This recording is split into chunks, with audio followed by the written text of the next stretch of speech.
لیکن جہاں تک 27ویں ترمیم کا ہے ابھی تک تو اندازہ نہیں ہے کہ اس کے خد و خال کیا ہے، کیا کیا کچھ چیزیں اس میں ہے. لیکن دیکھیں ایک چیز پہ سب کو نو کرنا چاہیے.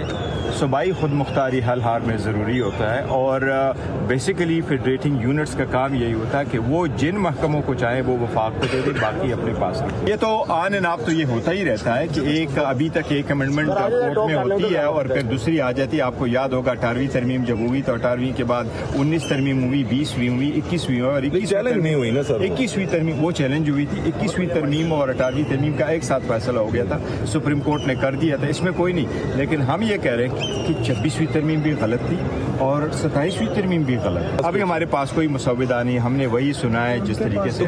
اور اب یہ جانیے کہ پاکستان تحریک انصاف نے 27ویں آئینی ترمیم کی مخالفت کر دی ہے. Chairman P T I barrister Gohar نے کہا کہ 26ویں ترمیم بھی غلط تھی اور 27ویں ترمیم بھی غلط ہے. انہیں ابھی 27ویں ترمیم کا مسودہ نہیں دیا گیا، انہیں 27ویں ترمیم کے خد و خال کا ہی نہیں پتا. وہ 27ویں آئینی ترمیم کی مخالفت کریں گے. سمجھتا ہوں کہ صوبائی خود مختاری کو نہیں چھیڑنا چاہیے.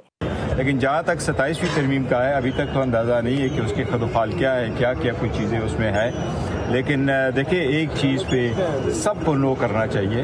صوبائی خود مختاری حل ہار میں ضروری ہوتا ہے، اور بیسیکلی فیڈریٹنگ یونٹس کا کام یہی ہوتا ہے کہ وہ جن محکموں کو چاہیں وہ وفاق کو دے دیں، باقی اپنے پاس رکھیں. یہ تو آن اینڈ آف تو یہ ہوتا ہی رہتا ہے کہ ایک ابھی تک ایک امینڈمنٹ کورٹ میں ہوتی ہے اور پھر دوسری آ جاتی ہے. آپ کو یاد ہوگا 18ویں ترمیم جب ہوئی تو 18ویں کے بعد 19 ترمیم ہوئی، 20ویں ہوئی، 21ویں ہوئی، اور 21ویں ترمیم وہ چیلنج ہوئی تھی. 21ویں ترمیم اور 18ویں ترمیم کا ایک ساتھ فیصلہ ہو گیا تھا، سپریم کورٹ نے کر دیا تھا، اس میں کوئی نہیں. لیکن ہم یہ کہہ رہے ہیں کہ 26ویں ترمیم بھی غلط تھی اور 27ویں ترمیم بھی غلط. ابھی ہمارے پاس کوئی مسودہ نہیں، ہم نے وہی سنا ہے جس طریقے سے.